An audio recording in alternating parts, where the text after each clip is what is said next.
Fellow Singaporeans and members of the media, I'm calling this press conference in the middle of the campaign as Prime Minister because it concerns a matter of national interest.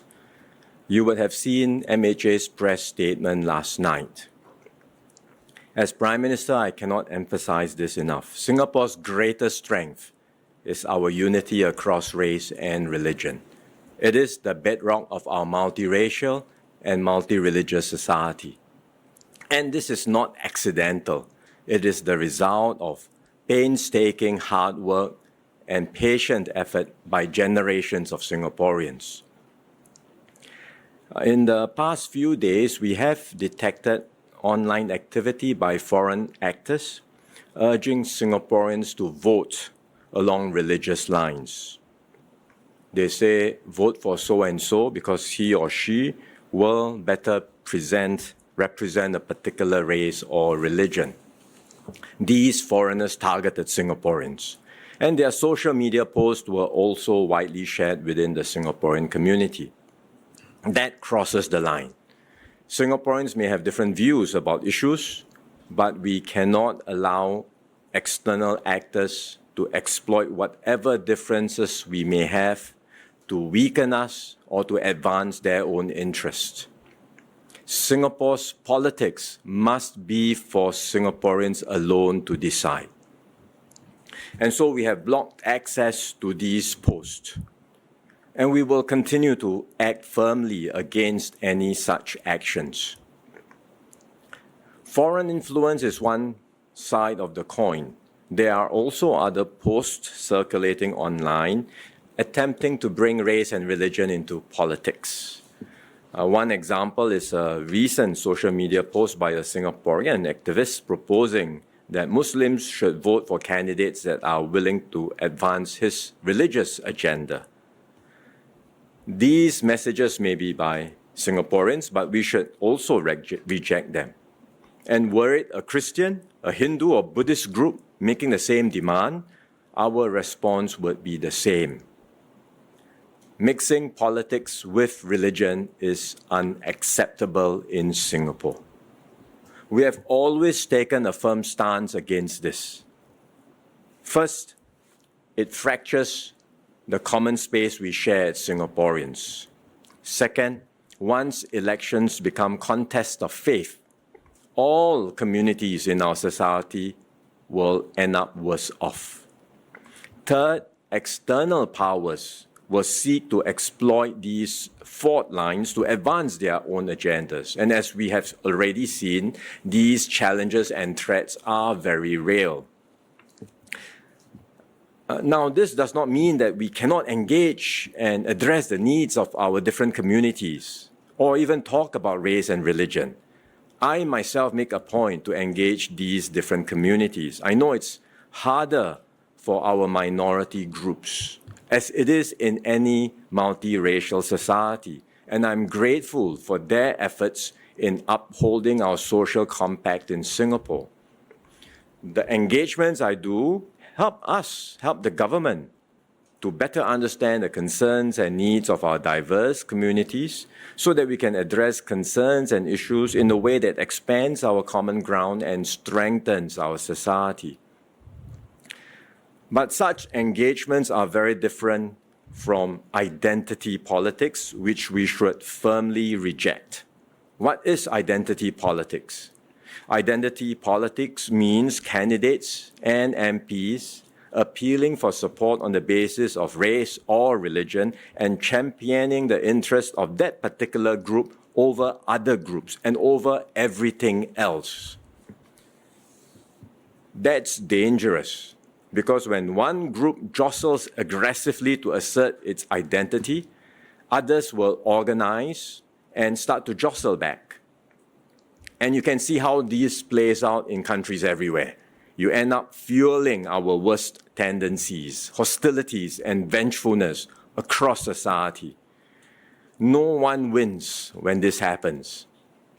The minority groups will fail to get what they want because the majority group will push back strongly and the minorities will find their space constricted.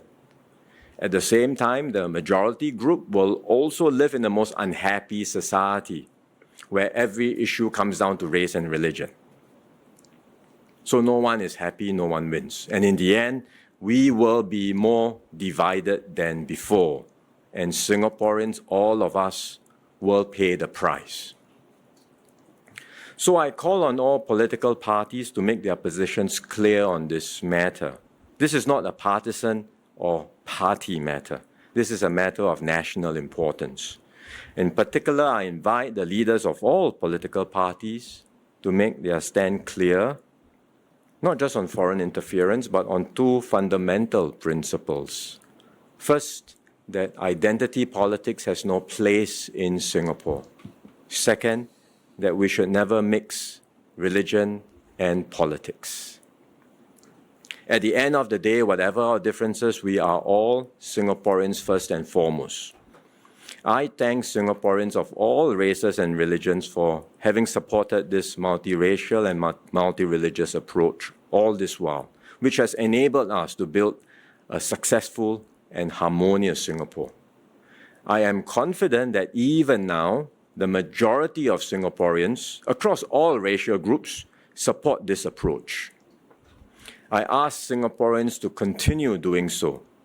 Then we can protect this oasis of peace and sustain our exceptional harmony for many more years to come.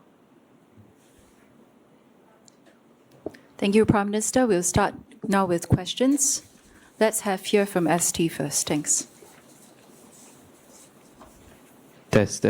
Hi, PM. Haris from Straits Times.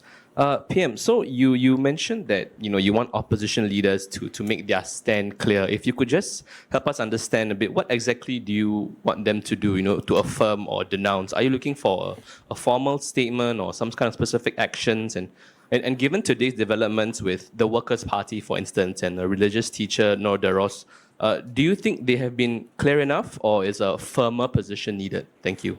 I've seen the Workers' Party statement this morning. I've seen also statements from various political party leaders, but I've been running around. I've not caught up with all the latest developments. Generally, I have seen across the board clear consensus from all parties rejecting foreign interference in our elections. And I think that's good. I welcome that. I would like to perhaps make two additional points. One, on foreign interference, that there may be endorsements or support from entities or individuals overseas. We cannot control what other people say, fair enough, but should such endorsements or show of supports come about, I would like to suggest and call on all parties to clearly and categorically reject these endorsements.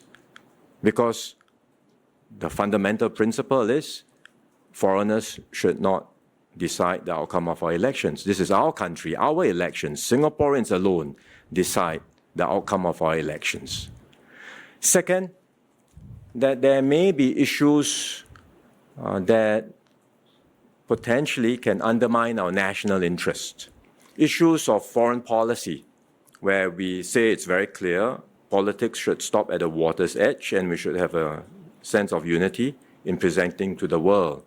Or issues regarding race and religion, especially when it becomes intertwined with politics.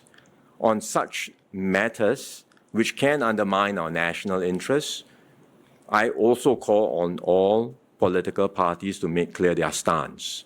So, for example, you mentioned Nur Daros. If you look at what he had posted, he had said taken some very extreme positions on foreign policy. He says that America and Israel are the masterminds of terrorism. He calls for the expansion of Islamic principles at the expense of shrinking the common space that other faiths and other communities in Singapore share in our multiracial society. These are positions that will go against our national interest. If the PAP leaders were to come across people or meet and interact with people like him, and we will do so from time to time, we will make it quite clear that we do not agree and we will not be able to support his positions, and we will state that position clearly with people like that privately and also publicly. And likewise, I would encourage and call on all political parties to do the same. And it goes back then to my call earlier that I hope all parties can affirm the two fundamental principles of rejecting identity politics and rejecting the bringing in of race and religion into politics in Singapore. And if we do so, we can go a very long way in upholding cohesion, harmony, and unity in our country. Next questions, please. CNA. Good afternoon, PM. I'm Geraldine from CNA. Just wanted to just clarify further on the point about WP's response. So I believe this morning, Mr. Pritam Singh had given his account of how the meeting came about and that they didn't know that this guy was going to be at the meeting, where they believed it was a meeting with others, with senior Malay Muslim community leaders. And then he also said that they would not, they never accepted his demands or never said that they were going to sort of champion those causes. So just want to get a sense of, whether your response to his comments and his account of the meeting this morning, given that you've also said that you're asking the various parties to make their stand on this topic and this issue clear. And I guess a second question will also be on the steps that will be taken henceforth with regards to, firstly, engagements with the Malay Muslim community, and also perhaps with regards to some of the comments that were posted on social media by the local, Singaporean users. Is there any action that will be taken against them if there are any comments that might have been found to have breached certain MRHA regulations? Yes, several parts to your question. First, on the WP's response, I haven't looked at their response in detail, so I'm unable to comment on what they said. I'll just reiterate what I had said just now in my statement, to call on all parties to affirm the principles which I just described, and I hope all parties will do so. On the second question, whether there will be actions taken on individuals who post and if these posts cross the line. The internet is a wild, wild west. There's a lot of toxic, negative, extreme views all over the internet. We can't stop all of that from happening, but clearly if there are instances where they cross the line, breach our laws, then the aid authorities will have to take actions and they will apply the laws accordingly. But I mean, that's something that authorities will continue to monitor. And on engagements with the Malay Muslim community? We are in the midst of an election campaign. The campaign continues.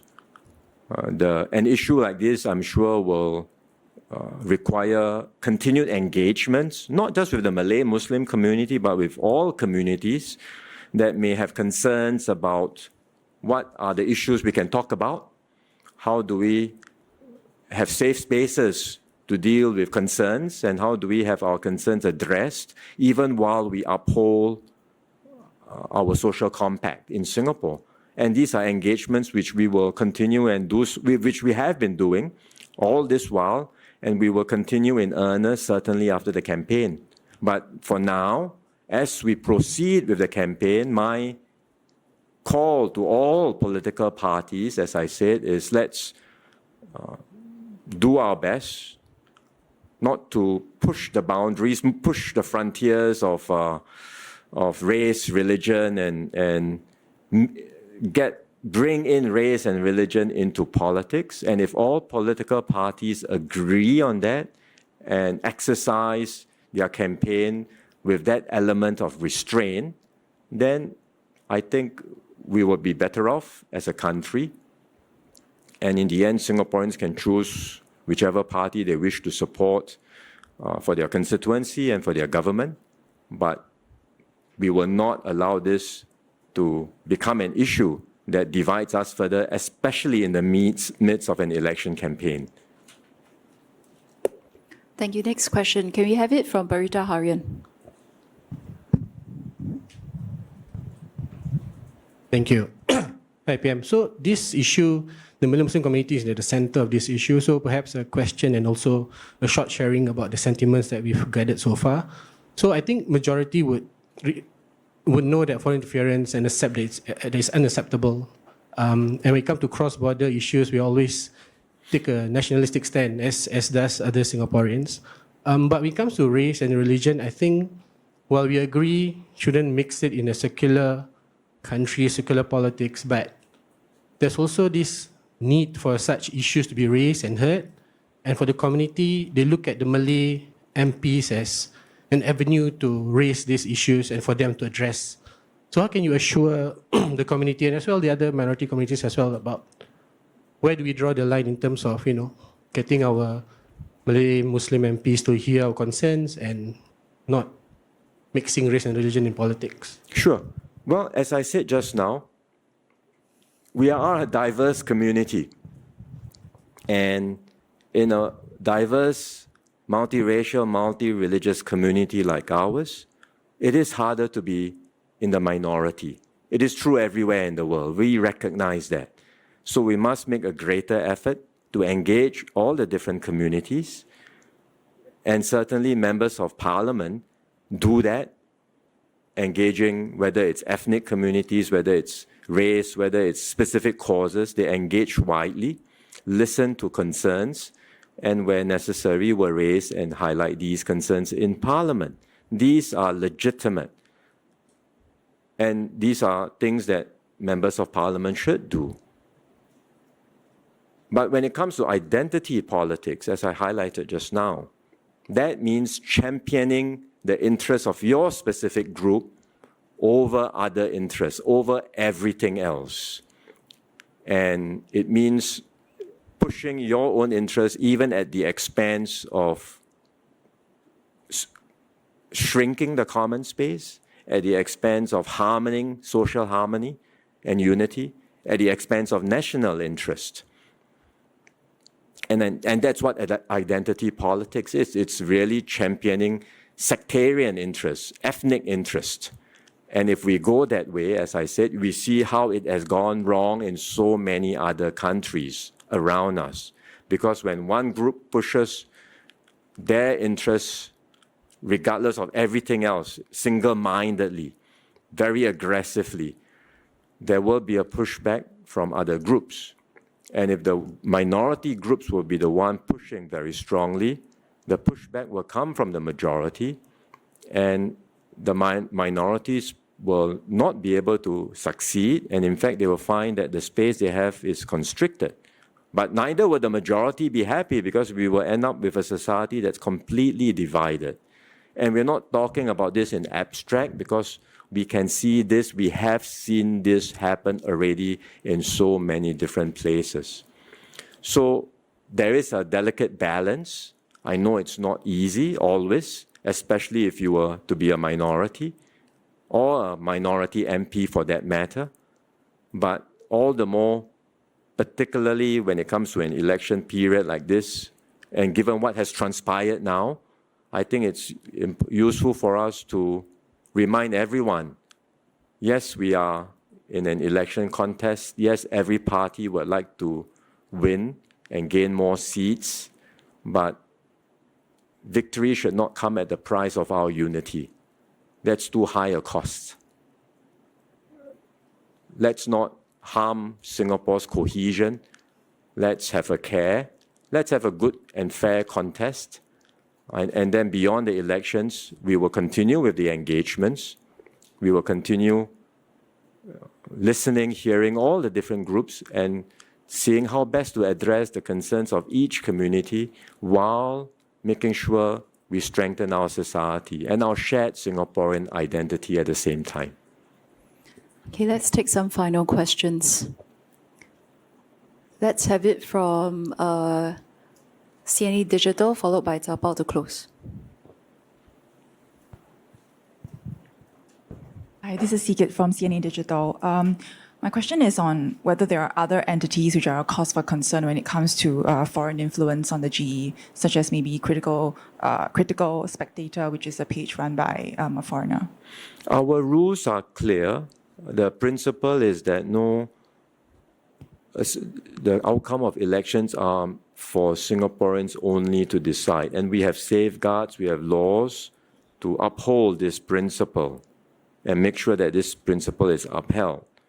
It doesn't mean that foreigners cannot write about elections, to be very clear. I mean, foreign journalists report on elections all the time, and that is allowed.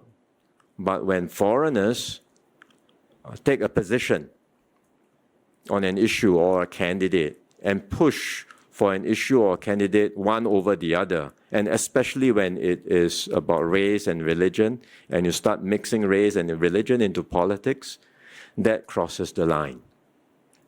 So the agencies, the authorities will continue to monitor. Like I said just now, you have lots of comments, lots of stuff online. But if anything crosses the line, we will certainly take action. We will apply the rules even-handedly across the board. We will apply them fairly without fear or favor. Tapal, your question, please. Hi, good afternoon. This is Eileen from Lianhe Zaobao. PM, so the last question. Race and religion is a fault line in Singapore. Any concern that this episode will affect relationships between different ethnic groups, especially, in areas whereby there's higher concentration of Malay Muslim population like Tampines? So what can be done to address this?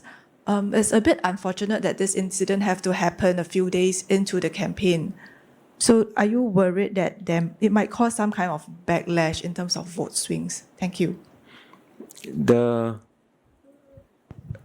It is precisely because we are worried, not about the consequences of the election, but worried about the impact on our social harmony, that we are taking action. And that's why in the middle of the campaign, or last night, MHA had to take action, and now I'm having this press conference. Like I said, this is not a political press conference.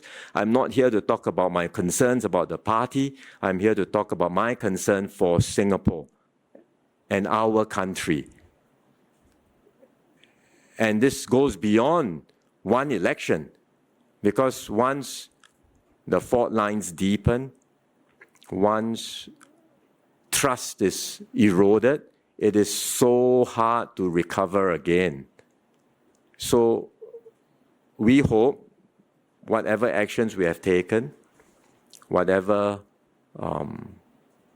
calls that we have put out to the political parties will be well heeded by everyone. And so far, from what I've heard and what I've seen, it has been encouraging, because it seems like everyone agrees.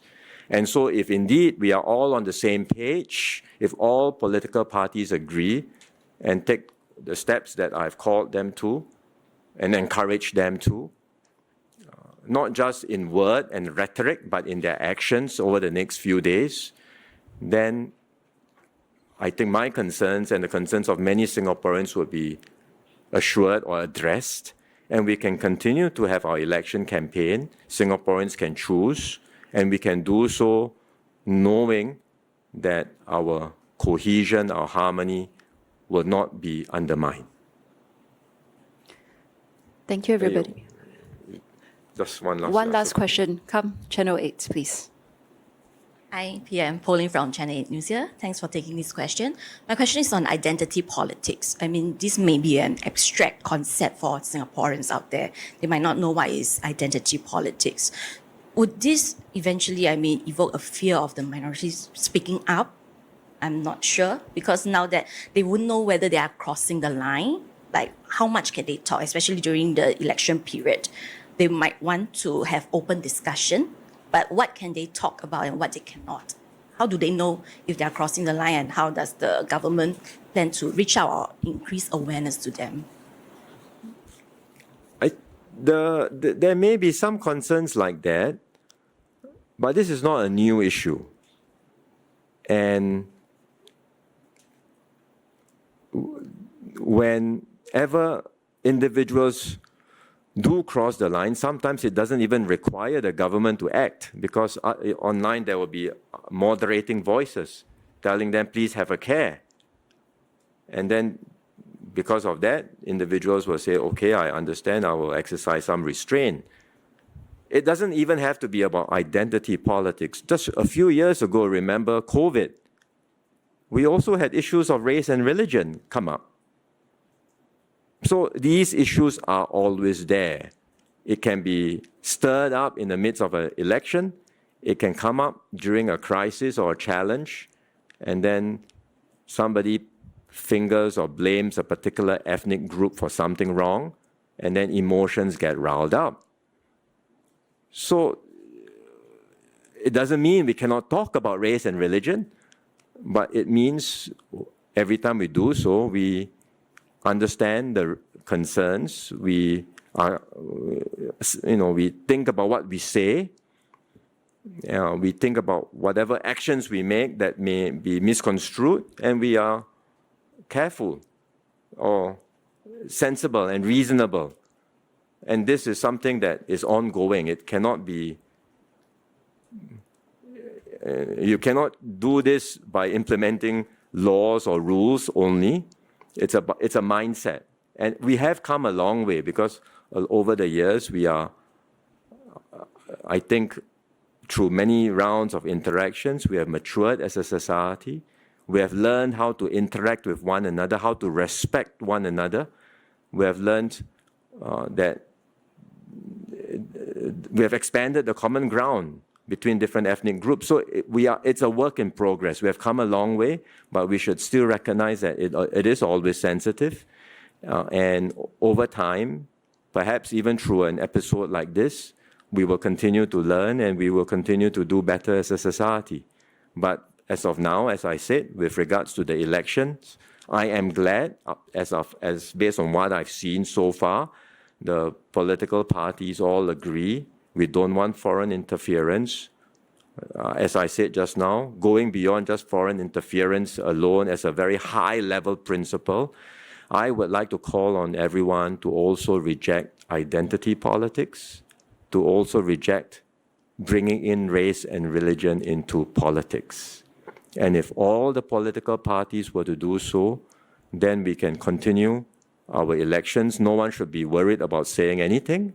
You can make your pitch, appeal to residents across different ethnic groups, across different ages, and fight hard for every vote. Every political party will do that, but we can have the assurance that we will do so in a way that doesn't harm our cohesion and harmony.